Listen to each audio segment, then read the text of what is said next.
Assalamualaikum warahmatullahi wabarakatuh. Perkenalkan, nama saya Jeki Wijaya, NPM 2021020205, Prodi Hukum Tata Negara kelas D.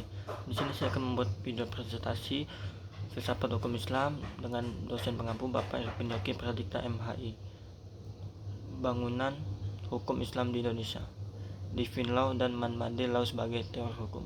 Hukum Islam dikategorikan sebagai Divine Law karena aturan yang di dalamnya dibuat langsung oleh Tuhan untuk mengatur kehidupan manusia di dunia. Bila kita perhatikan pengertian, betul-betul menetapkan hukuman Islam sebagai entitas yang murni bersifat top down dan melepaskan aspek-aspek historis sosiologisnya.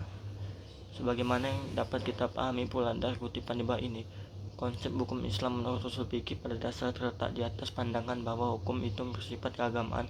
Sejak periode paling awal sejarah Islam, hukum telah dipandang sebagai keluar dan merupakan bagian dari syariah. Adapun syariah sebagaimana telah dijelaskan adalah pola tingkah laku manusia yang diatur oleh Allah Subhanahu wa taala. Bila kutipan dikaitkan dengan politik, maka itulah yang disebut dengan nomokrasi negara Islam. Sifat nomokrasi negara Islam menunjukkan kepercayaan terhadap supremasi hukum suci yang menjadi sumber otoritas pemerintahan. Peraturan suci seperti secara inheren memiliki karakter supranatural dan yang luar biasa, supernatural and extraordinary karakter. Ikatan penyatuan antara agama dan negara dan supremasi hukum suci berasal dari kehendak Tuhan serta bersama-sama menegaskan kembali kewajiban setiap hamba untuk taat kepadanya. Menurut Kaduri, warga negara Islam adalah hamba Allah dan hukum-hukumnya adalah hukum suci. Karena ia berasal dari Allah Subhanahu wa taala, tidak ditetapkan oleh manusia. Hukum suci seperti itu adalah pasti benar dan manusia hanya bisa mematuhi karena Allah Subhanahu wa taala lebih mengetahui dari otoritas maupun terhadap kebutuhan hambanya. Dalam menaati hukum, manusia menyadari akan tujuan-tujuan agamanya, karena hukum dalam Islam memiliki karakter sebagai sebuah kewajiban religius. Pada waktu yang sama, ia juga memberikan dukungan politiknya bagi agama Islam. Pada kenyataannya, hukum Islam merupakan perintah Tuhan dan karenanya bersifat mengikat sebagai sebuah cita-cita agama yang berbeda-beda. Hukum buatan manusia atau man-made law dan dianggap sebagai fenomena sosial yang tunduk pada kebutuhan manusia dan nilai-nilai. Karena alasan itulah hukum dalam pandangan pemikiran Muslim pada kenyataannya bukanlah termasuk kajian yang independen dan empiris. Perkembangan hukum Islam di Indonesia. Pada bagian ini kita akan mendiskusikan relevansi epistemologi hukum Islam Indonesia dengan pembangunan hukum Islam Indonesia dengan pembangunan nasional.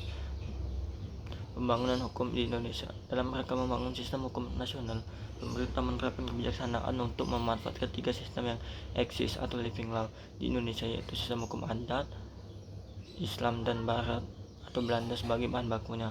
Ketiga sistem hukum sangat berkontribusi dalam pembangunan hukum nasional. Tatanan hukum nasional Indonesia harus mengandung ciri: 1. Berwawasan kebangsaan dan berwawasan nusantara.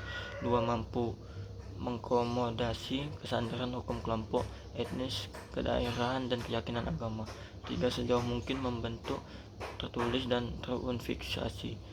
4. Bersifat rasional yang mencakup rasionalitas efisiensi, rasionalitas kewajaran, rasional kaidah dan nilai.